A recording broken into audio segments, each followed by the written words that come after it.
Cool.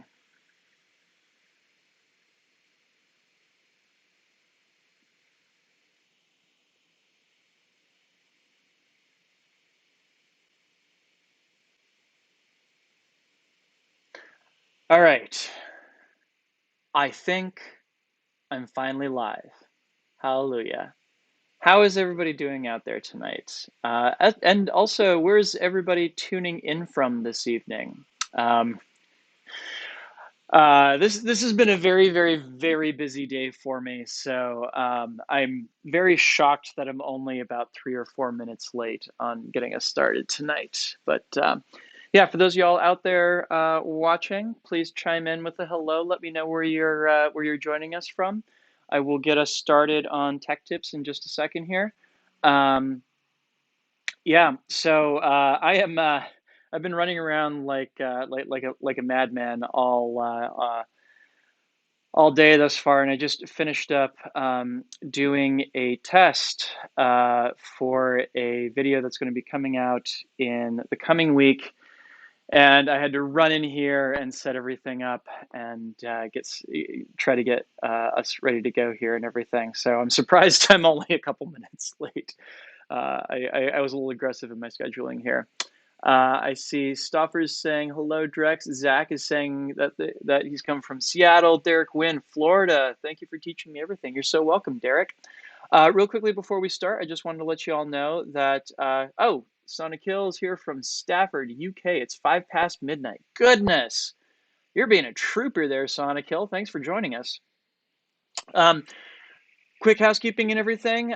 Tech Tips is sponsored by Ultra Poi, the wonderful company that makes these orb pois. The reason I am able to join you for this here live stream this evening, everybody. So thanks both to you all for joining, as well as Ultra Poi for sponsoring this video, because it's giving me an incentive to play around with the live streaming format. Normally, I am more inclined, of course, to do the well-edited video, but here we are. So, Anis Sabroy, I'm definitely not pronouncing that right, says hello from Morocco. Thanks for everything. You're so welcome. Hello from Washington, D.C. Zuzi says, you're from America. Yes, I live in, well, I actually live 200 feet over the line in Maryland, but for all intents and purposes, I live in Washington, D.C. I lived in Washington, D.C. for nearly a decade, and now I'm just across the line in Maryland. Washington, D.C. itself is not actually a very big place. But y'all are here because I wanted to give y'all some tips about how to dance with meteors. Um, Clearly, that's the thing I've been doing a lot of lately, and I wanted to share with y'all some of the things that I have been discovering as I have been doing so, and also um, just to try and get some creative juices flowing for you all out there too. There are some things that I've noticed that are themes in my spinning, and I wanted to share them with you all. John Williams says that they are joining us from Atlanta. Thanks for these videos. I've learned a lot from your tutorials and live streams. Yay, I'm so glad to hear that. Cool. Well, if everybody's down for it, then I'm going to switch over to the big picture view so I can start teaching y'all some poi. Does that sound good? Here we are then. All right. So you might be noticing that the setup for this live stream is quite a bit different than it was for our last live stream. And the reason being that I'm going to be doing a lot more full body stuff. So I needed to make use of my entire studio and living room here and everything. I unfortunately do not have a backdrop that fills in all of this space behind me. But hopefully it is close enough for jazz. All you're missing is a view inside my kitchen. I do have a brand new prop wall up and everything, but until I figure out a way to block off that entryway to the kitchen, I think I am best off with a backdrop and y'all just being able to see a little bit of my living room on either side here and everything, yeah? So let's talk about some meteor stuff, and specifically dancing with meteors. This is actually still going to be a little bit of a problem because as much more room as I have given myself to work with here, it's still a very limited amount of room. But there's only one thing I can think of that I want to show you all tonight that does involve a lot more space. So we'll cross that bridge when we get to it and see how it goes, shall we? So the first thing you'll notice that I'm playing around with right here are spiral wraps. And spiral wraps are super helpful because they let you do a thing that is otherwise basically impossible with poi. And that is a concept from dance called a suspension. So as I'm moving and grooving with my poi and everything, I can stop and just hang out there and let the moment sizzle before I get moving again. You've probably seen me do this in one or more of my flow videos where I kind of take a moment to just let that moment set in and everything and boom, explode back out of it, right?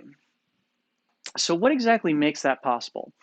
Well, doing spiral wraps in general are good for being able to pause the poi and everything, but how exactly are we able to get that suspension? Because this is a thing that doesn't exist in poi spinning usually. Well, I'm going to go ahead, I'm actually going to change something right quick about these, and I'm going to make sure that I am playing around with two different colors for my right and my left hand here, which I can really, really easily swap out by just cycling through the modes here. And I'm going to make this one a red poi, and I'm going to set it to just be a solid color. And I'm going to make this one right here a blue poi, so they're easy to keep track of. Or I guess, let's make it a violet poi. I like violet poi. Cool. And once again, we make it a solid color. Fantastic. So you can see that my right hand is the red poi and my left hand is the violet poi. And when I go into doing Meteor and everything, it's going to be my red hand is the thumb end poi and my lavender or purple end is my pinky end, right? So as I'm doing this thing where I am, boom, taking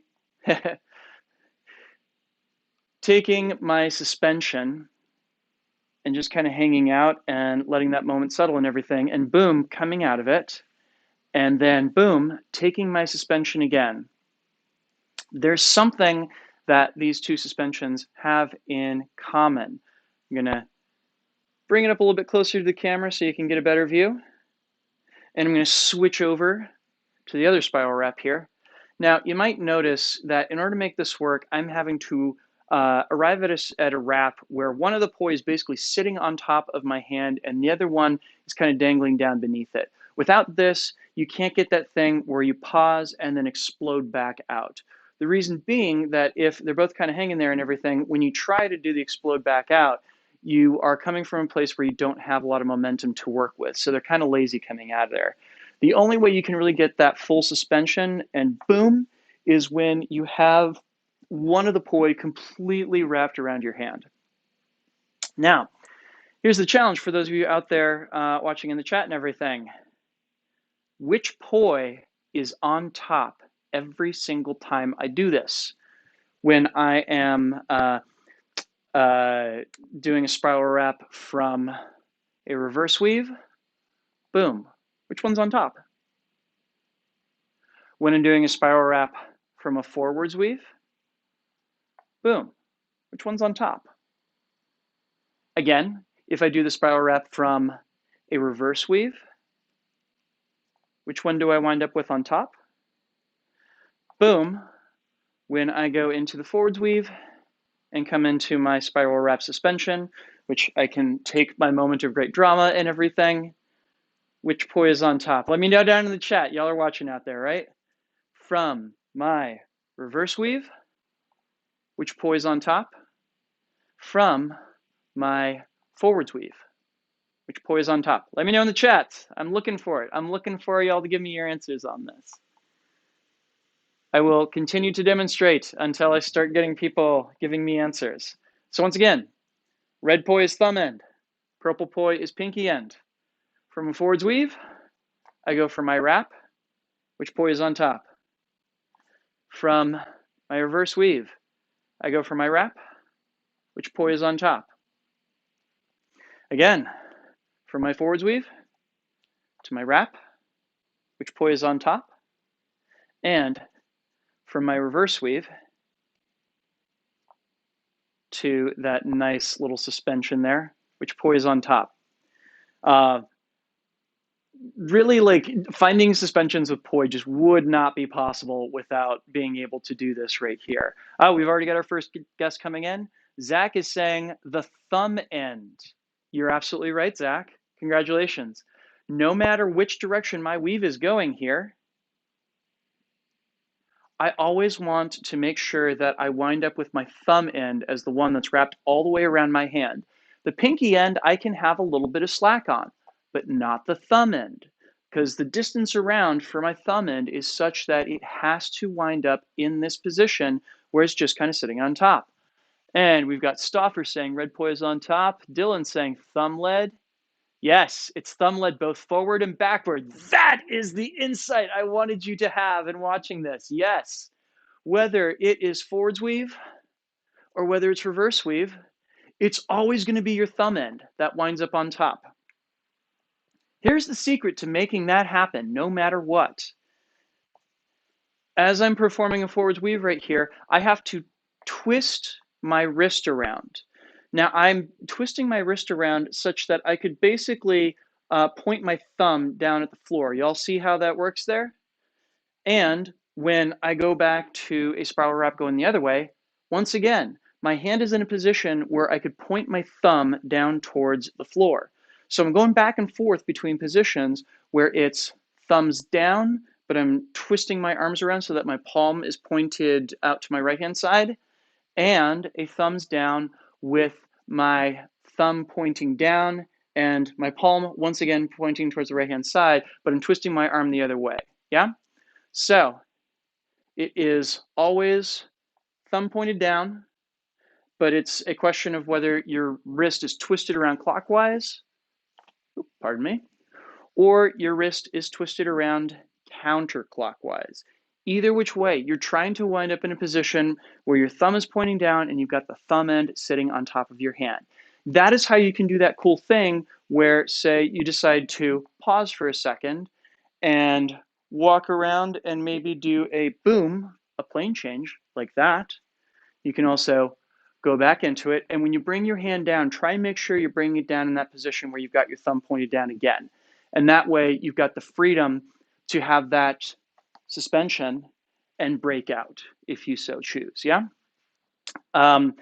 Which of course I use this constantly in my poi dance, partially because, you know, when you're spinning with Meteor, it frees up the other hand to be able to engage in ways that it otherwise can't. It also means just in general that, like I said, I can work in those suspensions that are so important to dance. Now, if you miss it, like I just did here, you see how I wound up with my thumb basically pointed out to the side, my palms pointed down and everything? You're gonna have to try and recapture that position if you're going to break out of it. There's a really awkward thing that happens in there when, say, like, you know, you miss it and you kind of have to, you know, compensate for it and everything. But it is better than trying to break out of a spiral wrap that is just, you know, dead on arrival. I would personally rather have that awkward moment of trying to recapture it than I would not having the capacity to, boom, find my place and come back out of it. Which, so speaking of what you do with the other hand, I find the effect of getting the other hand involved in this to be something that really, this is a big part of why I'm using so much Meteor in my poi dance lately, is the ability to express with the other hand is like such a blessing when it comes to making this more expressive and everything. So some of the ways that that can be done, for example, I can be coming from this place where I almost make the other hand part of the action of doing the spiral wrap and part of the action of coming back out of it and everything. So it's almost like there's a connection between the two. I can use my hand as though it's almost like controlling the movement of the poi in the other hand, shrinking it down, blowing it back up. I can use it as an expressive tool like that to kind of go with the overall feel that I'm trying to accomplish there. That was one that I did in a dance video over the weekend where the lyric that was attached to was, it was a cover of a Linkin Park song, And their lyric was, "I tried so hard." And in my mind, that was kind of like an inversion of like, the Rosie the Riveter, we can do it thing, but it's instead kind of like a moment of defeat and then coming back out of it. I thought that that was such a great dynamic use of the other hand. Never, ever, ever put yourself in a position where you cannot make use of a little bit of drama with everything, because I can just do the spiral wrap and come out of it and everything. But if I do that with that emphasis, it adds so much more for your audience. It really sells that there's something going on here. Expressing with your body as much as with your poi is a really important part of this. Of course, there are some other fun things I've discovered in doing this, one of which this is a combo that I love so much that I've almost done it to death at this point, but it basically involves going from a forward spiral wrap into that spiral wrap. So it's going from a forwards weave into a spiral wrap. And once I'm here, and I'll go over to stage right because this moves, what I do then is I'll kind of slide out as I'm exiting the spiral wrap in horizontal plane. I love the look of this so much, so much. So again, from that forward weave, I will go ahead and wrap it up and everything. And when I come out, my arm is kind of leading me the other way, and I'm kind of dragging my foot back behind me and everything. This is a very like Fred Astaire kind of move, like, and what I can do with my poi as I'm doing that then is unwrap it. Which of course leads me to my next big tip for y'all, which involves using your meteors in a horizontal plane. First up, before we go any further, does anybody have any questions about all the spiral wrap stuff I just showed you, from how you get those nice suspensions to also the use of the other hand as an expressive tool in putting the two together? If anybody's got any questions on that, throw them in the chat right now. I know that there's a little bit of a delay here, so I'm not going to see your questions for a moment. But yeah, I'm going to give you like 2 minutes to throw in any questions you have on those topics. Only those topics. We will get to Q&A here in about 10 minutes or so, and then you'll be able to ask me whatever questions you want. But just for right now, I want to see if you have any questions about the use of spiral wraps. And if I'm not being clear about something, let me know before we move on here. Yeah? Awesome. In the meantime, I will just be my best self here. Derek Wynn says, love it. I'm so glad to hear that. I'm so glad to hear that. Cool. Gonna give it just another minute or so before I move on here. If anybody would like any further details on any of these topics. And in the meantime, I can always do something really silly. Like, oh, that's not going to work. I was going to say I could try doing a spiral wrap like under my leg or what have you, but no, it takes up too much room. That's all right though. There's more than enough that we can do just here in front of ourselves. Yeah, there's so many great effects you can do once you get the other hand involved. I love it. Okay. So, any questions about spiral wraps here with dance? Going once, going twice. Sweet. All right. I'm moving on then. All right. So here's a big thing when it comes to making the transition into horizontal planes. Now, I usually prefer to do this after I have come out of a spiral wrap that starts with a forwards weave. Why is that? Well, it's because I have found that I have a preference for one particular version of a Meteor corkscrew over another. That is that if I look up at my corkscrew from down below, it looks like I am spinning clockwise here, which that's not terribly surprising, being as how clockwise is also my dominant direction in wall plane, yeah? So basically we're going from clockwise in wall plane, and I'm letting it go on the bottom side here to going to clockwise in a horizontal plane. Now, why does this matter so much to me? Well, there's a couple of reasons. First and foremost, if you're going to spin in horizontal plane in clockwise, it's much easier to do it with your pinky end leading. You can do it with your thumb end leading, but it means that you're going to have to do this awful thing where you kind of like have to cross the poi tethers over each other as you're coming down. I am not a fan. I would much prefer to have my pinky leading and to keep the two tethers untangled the entire time. Now, there's a second reason I like doing this, and it's another kind of directional preference. Not only am I a fan of, of spinning clockwise, regardless of whatever plane I happen to be in and everything, I'm also a fan of turning to my left. If you watch my dance videos, you will very rarely see me make turns to the right. And it's because I'm just stronger with my turns to the left. They feel a lot more natural to me than my turns to the right do. I always feel like I struggle a little bit to complete my turns to the right. That's not unusual for a dancer. Most dancers have one side that they're better at than the other. We try to drill both, but I confess that I tend to lean more heavily on one side. So that means then that if I'm going to, say, walk around and play around with that and everything, that I probably want to be doing that in the in-spin direction. I do not want to be fighting the rotations of my poi as I'm turning my body, because it's going to make it harder for me to perform those corkscrews.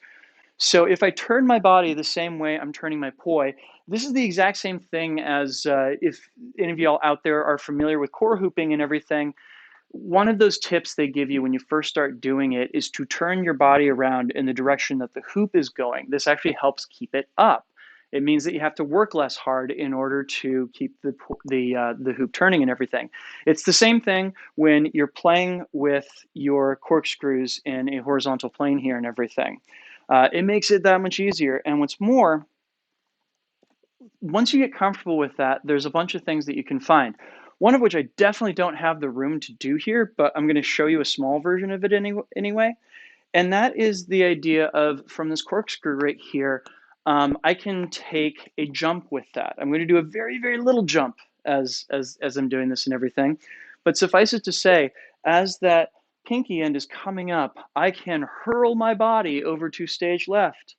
And I can do just a little jump like that. I personally prefer doing something that's more like a butterfly kick as I'm going to the other side. But again, you can do that thing where like you get your whole body involved in everything.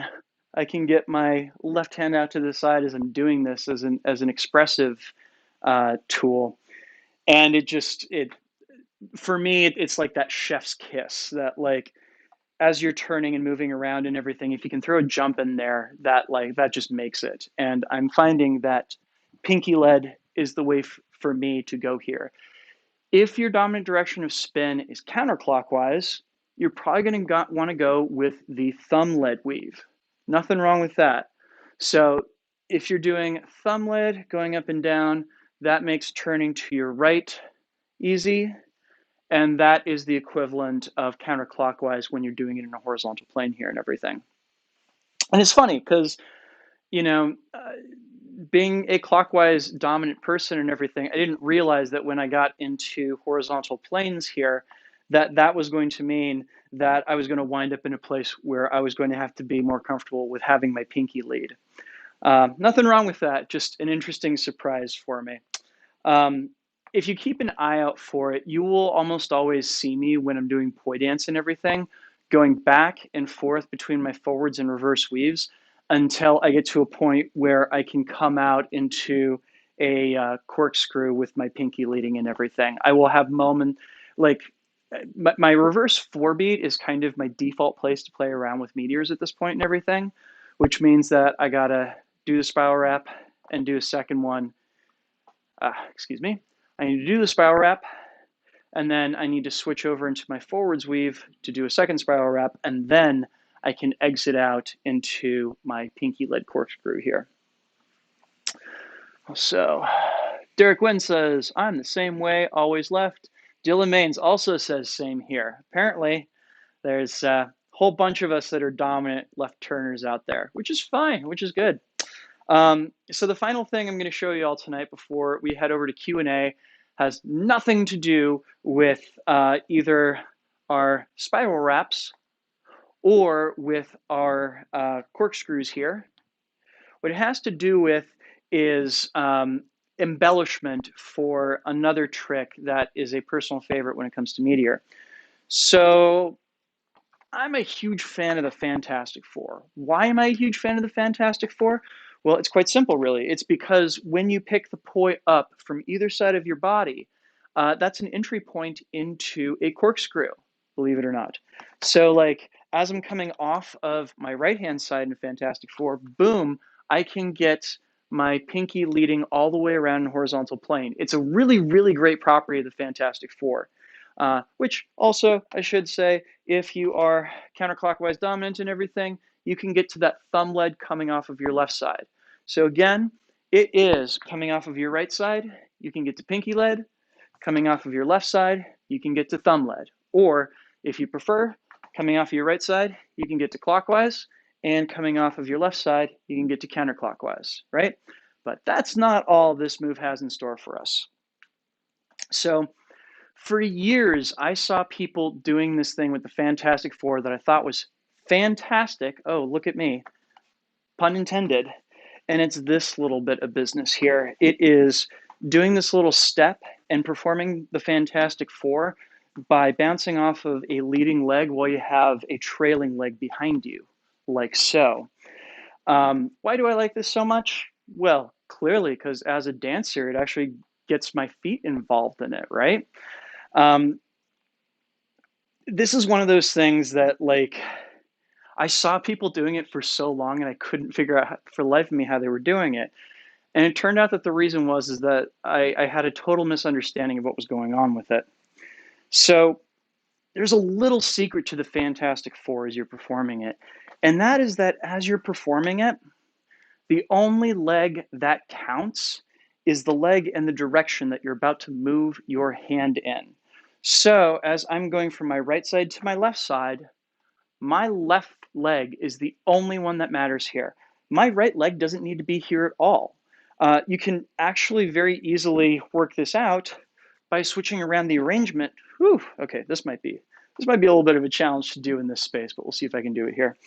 You can actually really easily see this in action by just bouncing the poi off of the same leg, no matter which direction you're going here. You see how I'm always doing it off of my left leg here? That's just because I'm making the left leg the lead no matter which direction I'm going back and forth, right? So whenever I tried doing this thing when I was moving my legs back and forth and everything, I would not be smart in how I was doing this and say I would do the thing where I would, if I was coming from my right side here, I would have my left leg behind and I'd be reaching around to try and catch my left, my hand, my thumb and poi around my rear leg. No, no, no, no, no, no. Let me save you so much effort here. Make sure that whichever leg you have to wrap your poi around, that's the one that's in front here, right? Again, only the leading leg makes any difference. So if I'm going from right to left, I need to make sure that if it's going to be my right leg in front, that it's crisscrossed over and it's a really, really easy target to find here in order to, boom, make that transition. And likewise, I need to switch around. You can do this with like a little step ball change to get your left foot in front. What you're really looking to do here is just take it for a little bit of a walk. Switch which leg is in front, bounce the lead poi off of that. And of course, you can do this either just in place, which I love, or you can do it in such a way that like you're kind of walking from side to side with it, which I don't really have enough room to do here, but we'll see if I can do it anyway. Ba-ba, ba-ba, ba-ba, and then take it back the other way. Get those feet moving. Cool. I'm going to give you one more thing, and then we're going to go to Q&A here. And this is actually a very, very recent discovery. This is going to be really hard to do on the carpet, but we'll see how it goes. So one thing that I have been playing around with a lot that has not found its way into a video yet is the idea of doing pirouettes with a Meteor waist strap. Now, when I'm doing this, I'm going from a 4-beat reverse to a 4-beat forward as I'm going around. The reason being that I could technically just be doing this as a 2-beat, but my pirouette would have to be so freaking fast going through that my planes would probably go wonky. I'm starting this from a reverse 4-beat simply because this is kind of one of my defaults when I do meteor spinning anyhow. And I'm using my right leg as the working leg and everything. I'm picking up, boom, and that carries me all the way around. It gives me enough time to get my body around, and that's the most important part, right? So this will be coming to a flow video near you in the near future. Yeah? Awesome. Cool. We're going to go ahead and switch gears here over into Q&A, but before we do, I just want to put out another thank you to Poi for sponsoring Tech Tips and for giving me a reason to come out and give you all each month my favorite tips for a variety of different tricks and everything. So if you'd like to grab yourself a set of these orb poi, like the ones I am using in this live stream, you can do so by heading over to ultrapoi.com and you can use the promo code DREXFACTOR with a 0 instead of an O. That will get you a discount on your order. It tells Ultrapoi that I sent you, and it helps out the channel, so literally everybody wins. Pretty please. I really, really like these Contact Poi, these LED Contact Poi. These are kind of my go-to to play with when it's after dark. Um, they're pretty solid poi. So go check out a pair for yourself and help out both a good company and as well as help out my channel. I would really appreciate it. Thank you. So we're going to go ahead and switch gears over into Q&A. So any topic at all, it's up to you all. Drop it in the chat. I will be happy to answer to the best of my abilities. And if you are so inclined, another way that you can support the channel is through the use of the super chat function. That is the little button in the chat that looks like a $sign.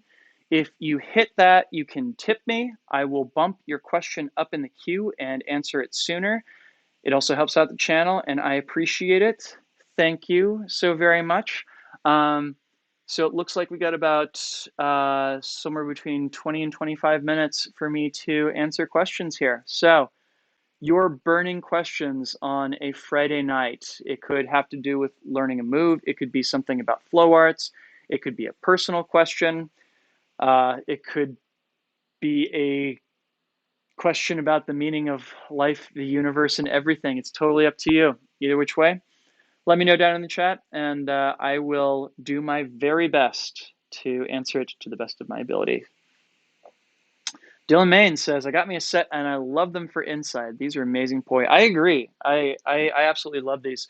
Ultra Poi did such an amazing job with these. Not just like, so the heads, I think the heads are like somewhere between 95 and 97 millimeters.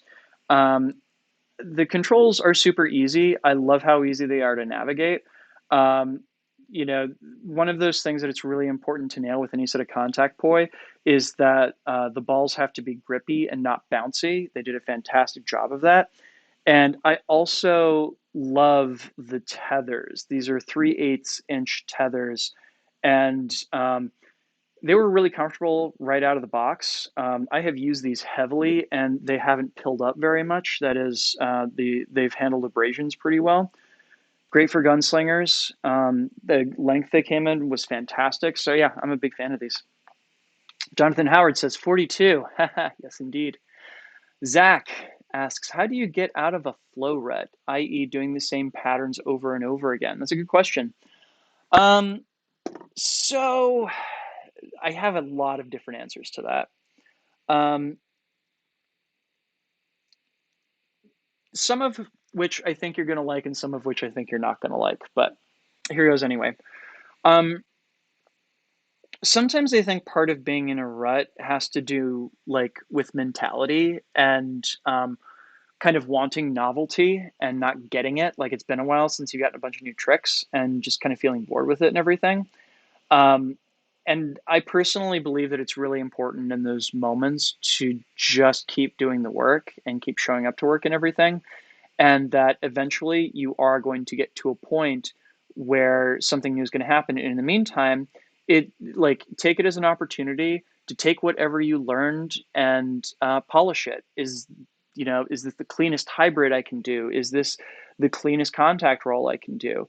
What can I do with this anti-spin flower? What can I do with this gunslinger that I haven't tried yet? Um, Also, a thing that I've become a lot more fond of recently is just like having time that exists for no other reason than to just flow and play. That is, having unstructured time when your brain can just explore new things. And I'm always surprised because more often than not, I will find something that I wasn't expecting when I'm in one of these places, and it's a pretty awesome experience.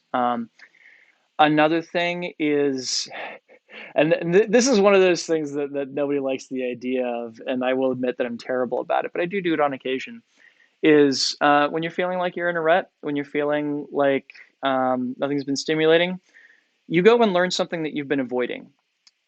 Usually, this means something that is going to be a huge challenge and probably a pain in the butt to learn, but sometimes you can discover new things in the course of it. The biggest thing in terms of longevity and really gaining mastery of the prop over time is to learn to always come at it like a beginner. Like, always find new ways to reinvent yourself, new ways to look at the tool, and also look for ways that you can refine what you already know.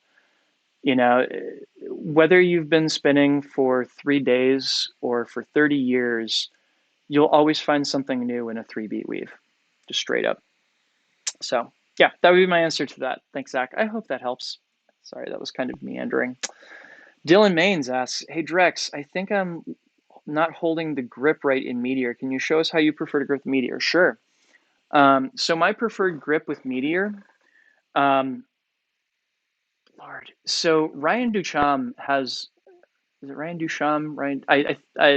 Ryan Ducham has this whole methodology for naming the different grips that I think is fantastic. Um, so I can't remember the terms for them right now, though. Unfortunately, it's so good, but I can't remember the names.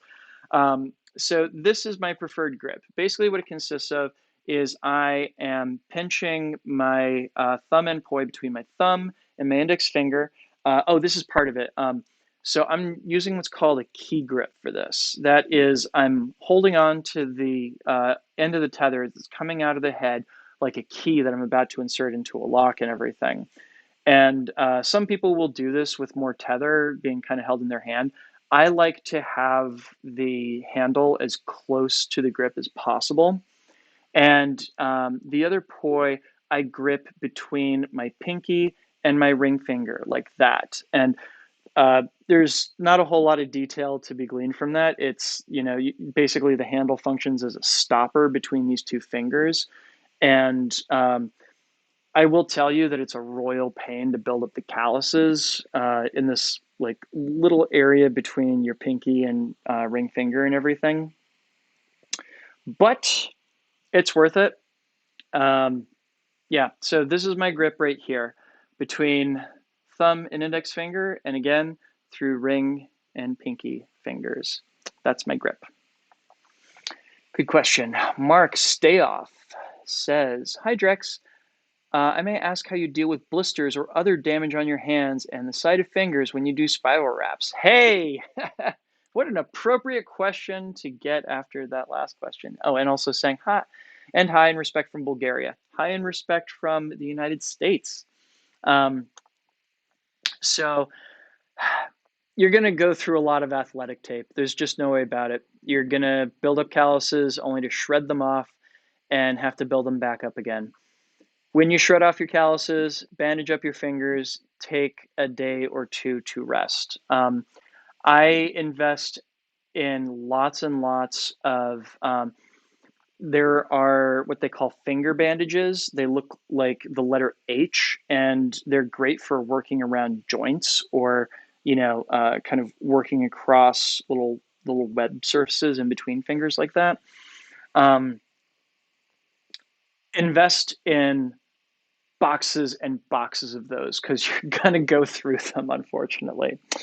Um, yeah, it's just you have to, through sheer force of repetition, build up those calluses and try and keep them and everything. So um, if you feel your calluses like starting to, oh, and another thing I would recommend, especially because the seasons have been changing and this has been a problem for me, make sure you moisturize your hands. Um, because one of those things that will guarantee that you have a callus crack is if they dry out and your skin is not as pliable. So make sure you're moisturizing. Also, Kurt Hobbs, you are my hero. Kurt Hobbs, thank you for the super chat. $100. That's amazing. Hey Drex, I really enjoyed your video on third order motions. Keep up the great content. Thank you so much, Kurt. That was a fun video to produce. So that's part of a series that I've been doing called the Poi Explainer, where I take big concepts from the Poi world and kind of look cite a definition for them and look through the history of it and the various ways that this term has been used and everything. And third order motions were one of the easier ones to do because they're so well documented. They are one of two tricks whose names were coined, or rather two frameworks that were coined by a juggler who's also a mathematician by the name of Damien Boy-Bouvier. Damien is my hero because his definitions are super easy to follow. They don't leave a lot of room for interpretation, and they do an amazing job of both describing a framework for something as well as giving you some ammo to explore that and find new things with them. So the only bad thing is I've already done explainer videos on both of the concepts that he created, caps as well as third order motions. So everything from here on out is going to be a pain in the butt to research, unfortunately. But hey, sometimes that's part of the fun. If you have a suggestion for stuff you'd like to see me tackle in the Poi Explainer series, by all means, let me know. Maybe Contact Poi or flowers. I've already done hybrids. I've done caps. Yeah, so if you have suggestions, I would absolutely love to hear them. Thank you, Kurt. I'm so glad you liked that video. Cool. Let me get back to my questions here. Ormer says thumbs up for Damien. Yeah, me too. I wish we had gotten more work out of Damien because Damien has that really incredible ability that almost no poi spinners have, that they can describe a very complex idea in a very simple fashion. And by doing so in a simple fashion, they're not like creating problems for people to interpret it down the line. Flowers are a royal pain in the butt to have to explore in a systematic fashion simply because the language around them is so poorly defined that there's a variety of interpretations for some of the similar shapes in there. Like, is a cat eye the simplest anti-spin flower, or is a triquetra the simplest anti-spin flower? You can make arguments on both sides, so it's a pain to dive into. So yeah, Damien's amazing. I love it. I love Damien so much. All right, I'm gonna get back to questions here. Sonic Hill asked, I'm trying to learn the Mercedes and I'm struggling with the planes. Any tips? Whew. Let me check and see if this is the one-handed Mercedes or just the Mercedes. Okay, it's easier. It's so much easier if it's not one-handed. I'm going to assume it's not one-handed because he didn't say it was one-handed. If it is one-handed, you can let me know. All right, so let's go back to the big screen here. Whew. So I'm going to show you a Mercedes, but I'm only going to do it from the side because that's going to be the most helpful thing for you to learn here. So to start off with, do you see how I'm, actually, should I do this? Yeah, I'll do this with the left hand doing the triquetra. So it'll be a Mercedes going around counterclockwise, and it'll be my left hand that is doing the triquetra here. Yeah? All right. So you're going to start off in such a way that your right hand poi, that is my that's my lavender poi here. The top of the plane is angled back towards you. The bottom of the plane is angled away from you. You see how I'm like kind of creating an X from the side as I'm doing this? So this will get you back and forth on that first segment from top to left. This is what it looks like from the front. Even though it's a pain in the butt, I highly recommend that people learn how to do each of the segments of the Mercedes one by one as a pair of linear extensions. That'll give you more control as you move through it. So from the side here, you can see I have my right hand plane, the top of it pointed back at me. The bottom of it is pointed away from me, yeah? So then I get to the segment on bottom, where the two poi are in split time, same direction, yeah? All right, so as I'm doing that, the planes here are like basically flat. Neither plane is really pointing it like closer to me when they're on top or when they're on bottom, yeah? Now when I get to the other side, I want to switch back into this place where I have my my right hand plane is, did I switch there? Yeah, okay. So my right hand plane, the top of it is pointing at me. Left hand plane, top of it is pointing away from me, yeah? So this is what it looks like from the front. And I switch over, and you'll note as I'm doing this that I'm always keeping my left hand a little bit further away from me as I'm going back and forth between these 2 points here. And then I have a moment where I don't need either one to be in front on the bottom here when I'm in split time, when I'm in split opposites here, yeah? So think of it as being that you want to kind of build this up piece by piece. So you're going to do that for a second, say that segment 1, 2, 3 times, the second segment 1, 2, 3 times, and then 1, 2, 3 times, switch over again, 1, 2, 3, and 1, 2, 3. Sorry, my count is off here. 1, 2, 3, 1, 2, 3, 1, 2, 3, and now 1, 2, 1, 2. Oof, excuse me. 1, 2, switch. 1, 2, switch. 1, 2, switch. 1, 2, switch. 1, 2, 1, 2, 1, 2, 1, 2, and then 1, 1, 1, 1. When you get down to the ones, you're doing the Mercedes, my friend. Let me show you what it looks like from the side. All across the top, it is my right hand plane that is pointing back at me. That is my lavender poi. Up across the top there is pointed back towards my head. And across the bottom, it doesn't really matter.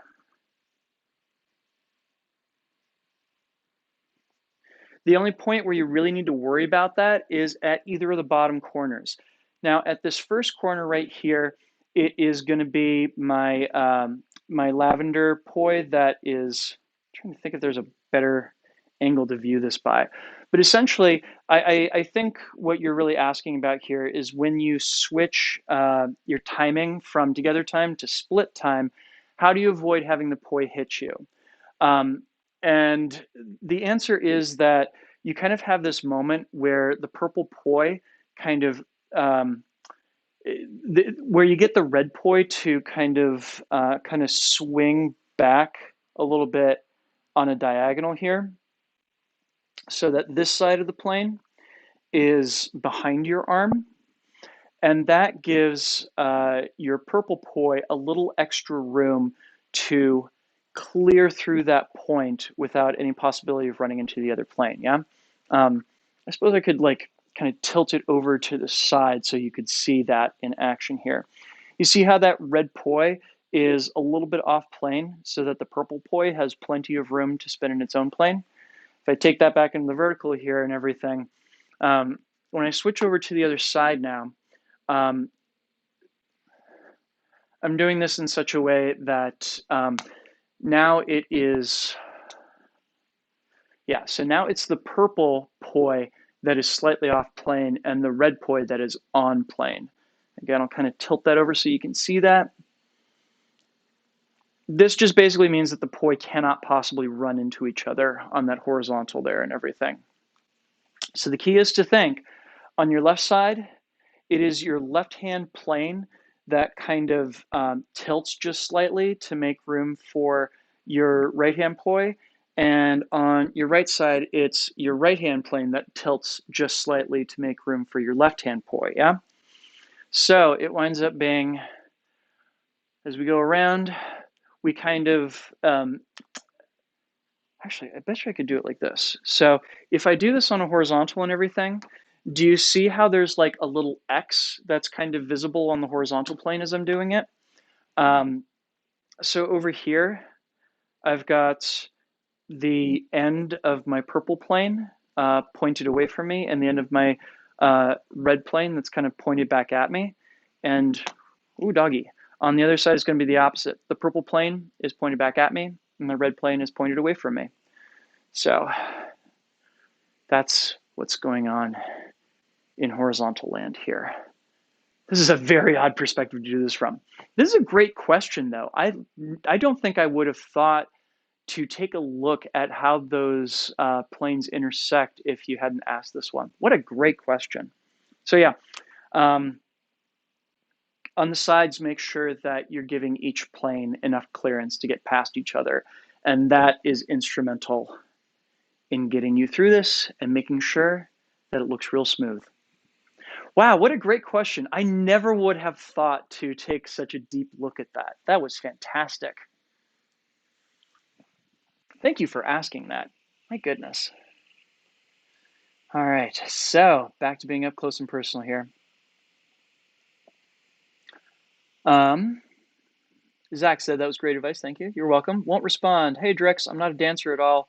I just enjoy watching your videos. Thank you for continuing to upload for all these years. Much love. Take care from Canada. Oh, thank you so much. Yay. I appreciate my fans from Kanakistan. And I'm glad that there are those of you out there that are not dancers that are still appreciating what I've gotten myself into these days because I'm enjoying it. So hopefully we both do. Dylan Main says, awesome. Thank you, Drex. You're welcome. Jonathan Howard says, wow. I have no idea what that was in reference to, but I'm glad that you had a wow moment, friend. Dylan Main says, I love that video as well. It taught me so much, and that was the first time I've ever seen that Mel video. Absolutely insane. I don't know whether you're talking about Red Pants there or his performance video from Fires Festival. I hope it's the latter because that video is fantastic and it remains my favorite fire performance video of all time. Omer Louis says thumbs up for Damien. I agree. Stoffer says, I continue to learn as much as I can from you. I am very thankful for all that you taught me on my flow journey. Next month will be a solid year of poi spinning. Yay! Congratulations on a year. I truly appreciate all that you do. Thank you so much. Omer Louis says, look at my list of frameworks. Oh, yeah. I saw that had recently gotten some love in Poi Chat. Also, help me convince Matt Terry to revive spiritualism. Matt Terry is an interesting cat. I have had... Wait, am I thinking of Matt Terry? No, I'm thinking of Rev. Never mind. I've never talked to Matt Terry. I don't know Matt Terry, but I can try and reach out to him and be like, hey, you want to revive spiritualism? I don't know that I see a point in reviving websites that are basically forums to talk about flow arts anymore, simply because Facebook groups kind of won that battle a long time ago.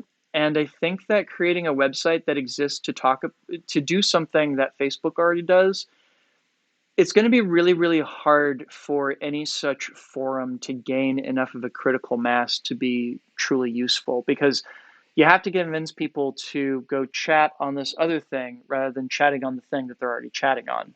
The creation of groups by Facebook was a really, really bold move for them, and it's one that's worked out really well.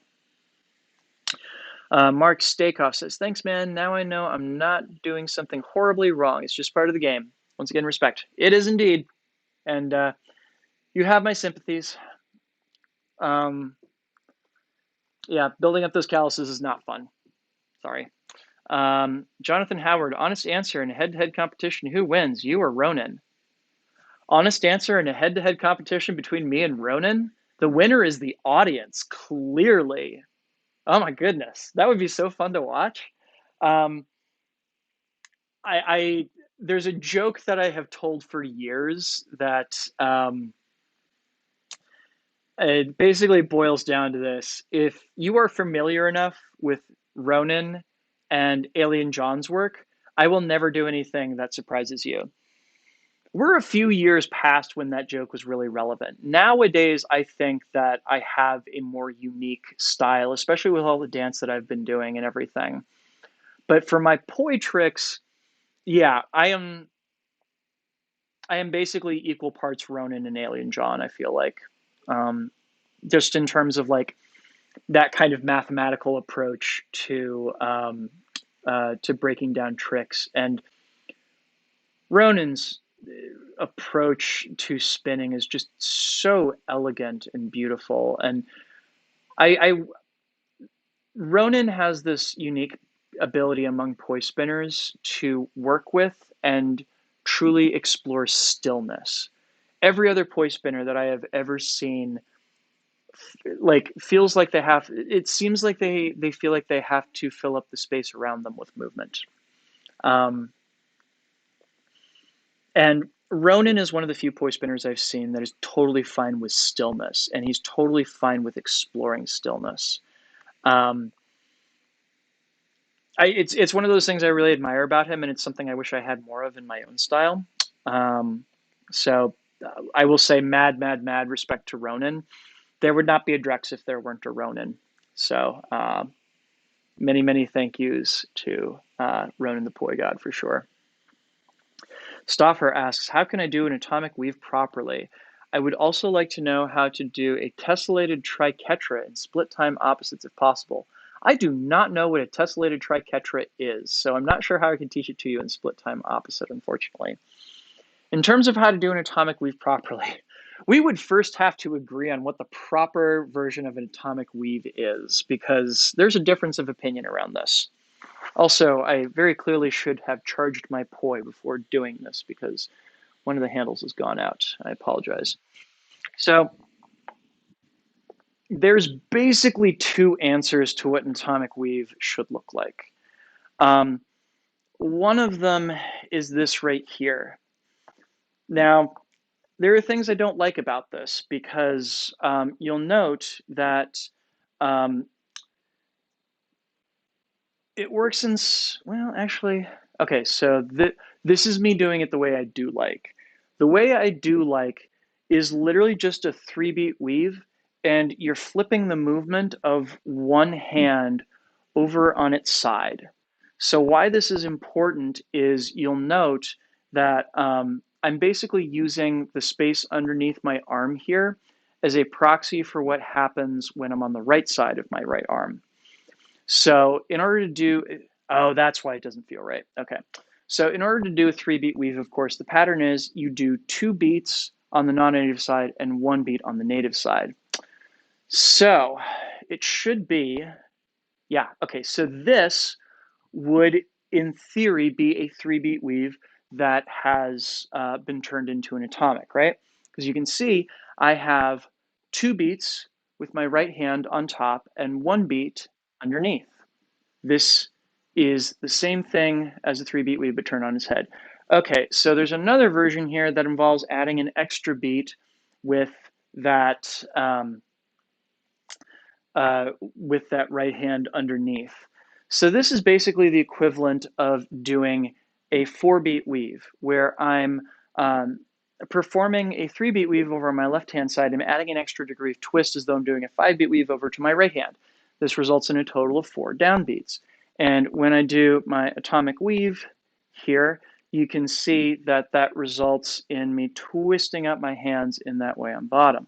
I could try to do the same thing on my left side, but it's really hard now that my right hand is in a horizontal plane. So a lot of people will say that this right here is an atomic weave. I am skeptical. I think that this has more of a case to be made in being an atomic weave because it is the same structure as a 3-beat weave, but you're working with one horizontal plane. That said, I know plenty of people that swear that this right here is an atomic plane or an atomic weave, even though its corollary in vertical planes is this, which feels very, very strange to me. So I don't know if that's helpful, but um, that's what the debate is in that regard, and I don't know that anybody actually has an answer there.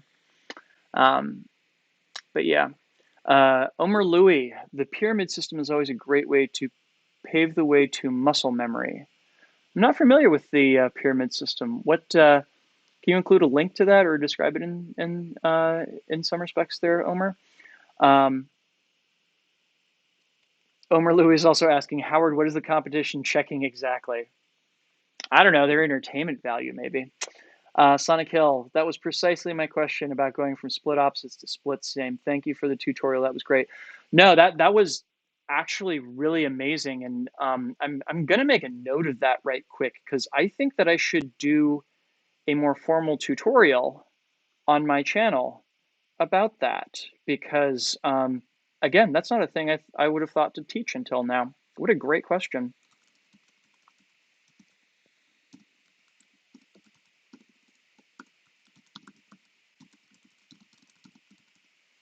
Cool. Yeah, that was a fantastic question. Thank you for asking that. Omer Louis, for Atomic Weave, look up the channel of Insignia. Christian Medina is a friend of Drex, and I learned the Atomic Weave from him like 11 to 12 years ago.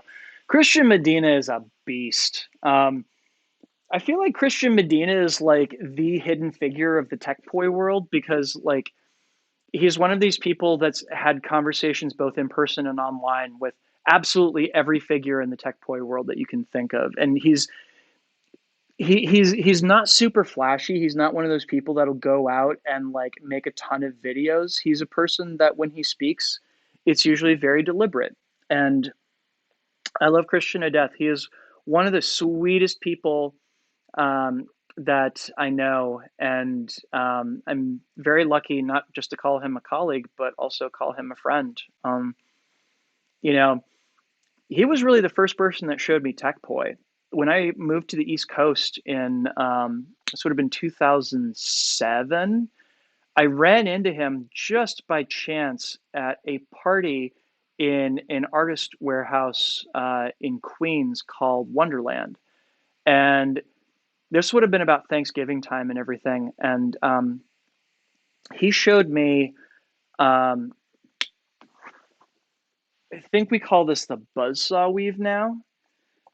Um, it's this thing right here where we're switching back. It like it looks a lot like a 3-beat weave, but we're passing through a buzzsaw space as we do it and everything. Only he was doing it in atomic planes like this, which also makes it feel somewhat like a thread the needle. And this just straight up broke my brain. I could not wrap my head around it. It took 2 years for me to figure out how to do this thing. It actually took taking a class on inversions from Alien John before all of those pieces clicked and everything. But Christian is one of the reasons why I got down Zan's Diamond. Christian is one of those guys that whenever I got a cool new idea when I was like still a young tech hat, he would be the person that I'd want to run it by and see what he thought and everything. He has been the longest serving admin of Poi Chat. He's an amazing person. If you haven't, please go check him out because he's he's a wonderful human being and his name does not get out there nearly enough because not only is he just an unbelievably sweet human being, but he's also one of the biggest like badass tech spinners out there. But because he doesn't make a lot of because he doesn't make a lot of tech videos, he's not as much of a household name as like Alien John and Leo and all of them were, which in my mind is a tragedy because so much of what I learned as a up and coming tech spinner came from him. So Yeah, go give him a subscribe and follow him because it'll be worth your time. Jonathan Howard says that's the right answer. I'm so glad you think so. Omer Louis says, regarding spiritualism, the idea was just to get old discussions about tech that may be lost. Oh, I see. Um, so I have an alternate suggestion if you're open to it, and that is there's a website called the Wayback Machine. And what it does is it will capture websites over time, and you can go back and page through them. For example, when I was doing my research on third order motions, I wound up using the Wayback Machine a lot to go check out some of the old Home of Poi forums. When I was doing my Poi Explainer on hybrids, I used the Wayback Machine to go back and take a look at all of those old threads on tribe.net. Wow, am I old? I remember when tribe.net was a thing. Whew. So if you want to get some of those old spiritualism threads, I'm willing to bet you anything that you can use the Wayback Machine to go grab them. So yeah, that's what I would recommend. Jonathan Howard says, thank you. You're welcome. Stoffer says, thank you so much. I appreciate your help. You're welcome. And thanks, Omer. I will. Fantastic. Pyramid method, breaking down a trick 4 times 3, then 2, then 1. Oh, yeah. So I usually think of that as being a superset. But yes, you're totally right. Because I forget the mathematical term for that. But that is, yes, that is also a pyramid too. Christian Medina also got back to help running Poi Chat this year. I know, and I'm so glad they got him back.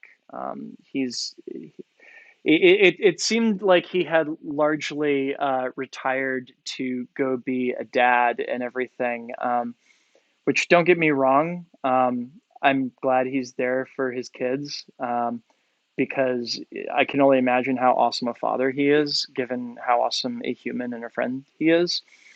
But it's also one of those things that's just like, but we want him too. So I'm glad to see him back. And also, I think we are just past an hour of streaming at this point, friends. So I'm going to say that I'm going to give you all a 5-minute warning here. If you have any final questions that you want to get in these last 5 minutes, please do. I'm going to go ahead and draw this to a close around 8:15 Eastern time here. So, yeah, if you got any last things you want to ask me, now's the time. Omer Louis says he kind of focused the last couple of years on double staff videos. Yeah. I mean that's the other thing too is he's a really incredible multi-prop artist, and he's as good with double staff as he is with Poi. The two inform each other really wonderfully.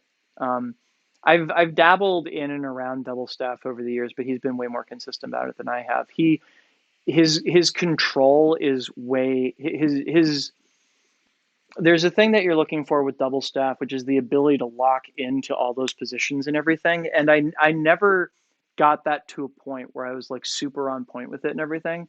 Christian does, and it's really beautiful to watch him spin because he's just so precise about it. I need much more drilling to get as precise with my own. I'm going to grab a sip of water right quick because I'm a little bit parched.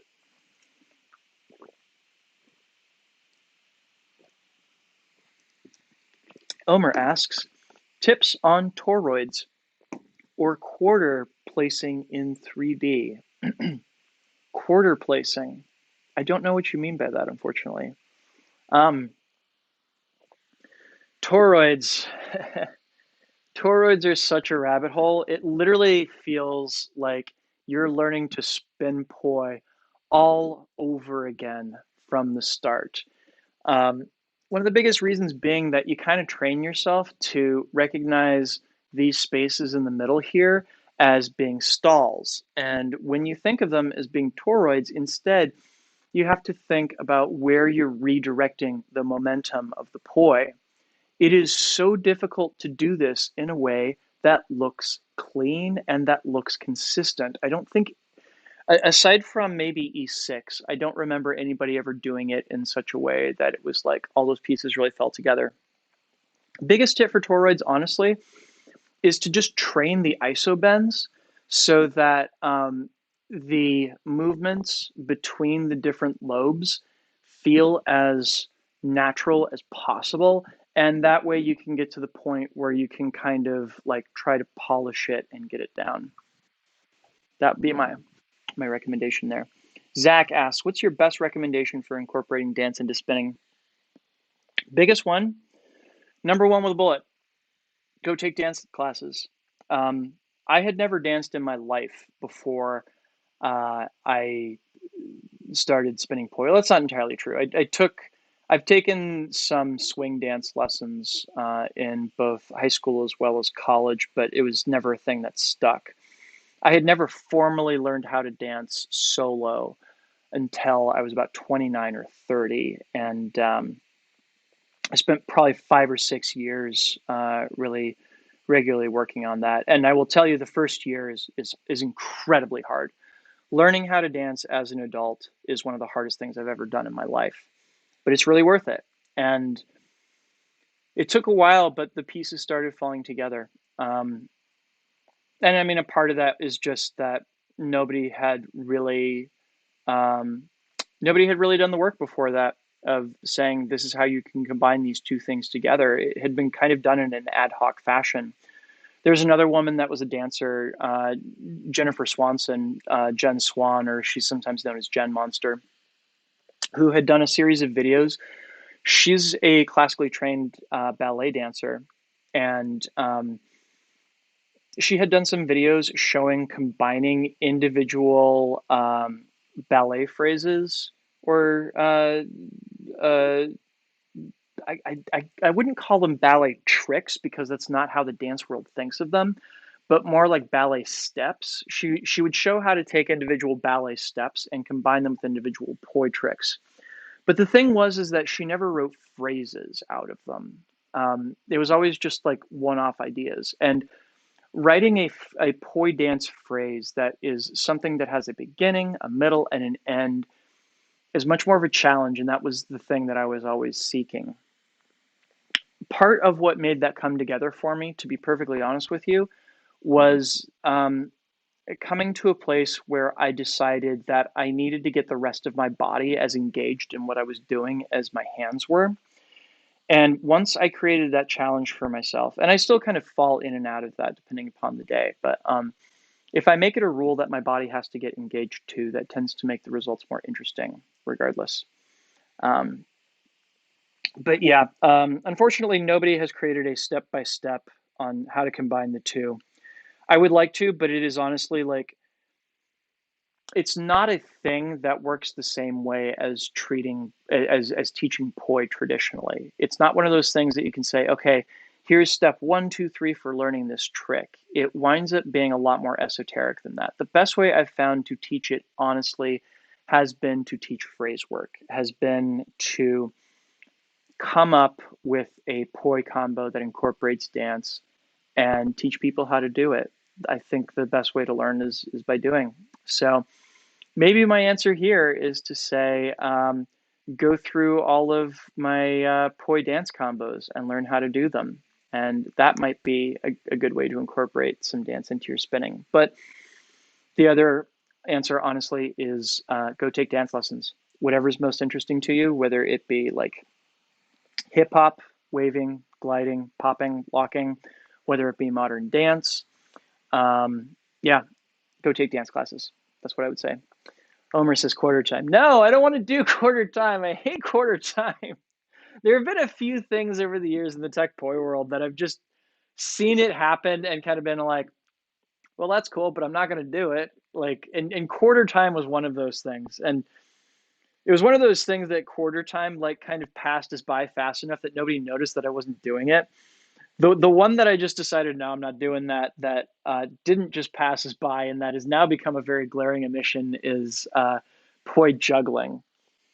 I did try learning it at one point and I was just like, I'm not interested in this. I don't need to spend this time torturing myself over this. So, yeah, I don't want to do quarter time. I'm sorry. Zuz Shitova is also a poi spinner with a rich dance background. Yes, she is, and I wish she taught it. She's an amazing dancer. Another amazing dancer is Caitlin Louise. She's Smoking Stardust on Instagram, and she has started teaching online classes. She would be another person to go to. Ty also has a method of focusing more on the dance rather than the tricks. Yes, I agree. And I like Ty's technique. I think he actually has a better idea of how to teach it than I do. That's just me. Anyhow, we are now at 8:18 Eastern Time. I haven't eaten dinner. I would love to get to that. So I am going to draw this to a close. Once again, I want to thank all of you out there for watching and for your amazing questions. Also, Kurt Hobbs, thanks again for your incredibly generous super chat. It's still hanging up there in the chat, and I love it. And also thanks to Ultra Poi for sponsoring these live streams here. If you appreciate me doing them, here's how you can let me know. You can head on over to Ultra Poi, grab yourself a set of Poi, use my discount code. It is, I'm typing it out in the chat right now. It is Drex Factor with a 0 instead of an O.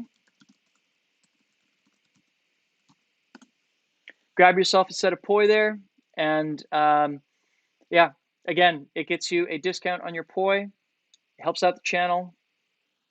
Ultra Poi sells another set of Poi. Literally, everybody wins in this. There's no reason not to do it.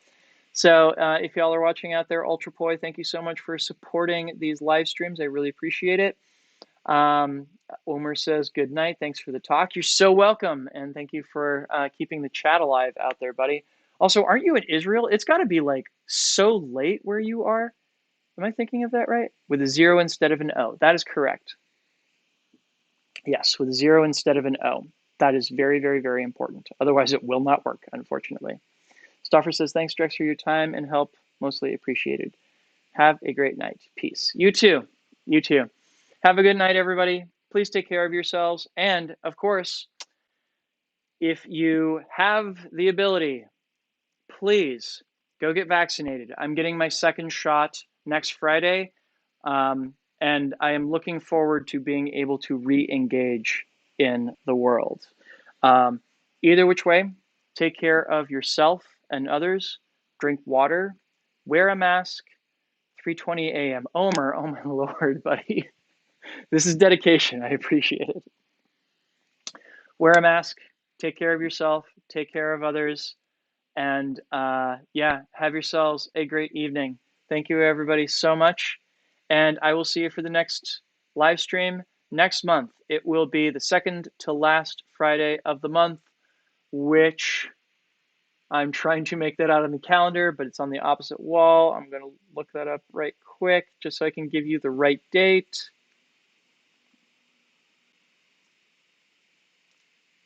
And that will be, that's going to be May 21st. So come on back May 21st. I don't know what the topic will be, but yeah, we will do this again on May 21st. Thanks, everybody. Have yourselves a great night, and I'll see you soon. Peace.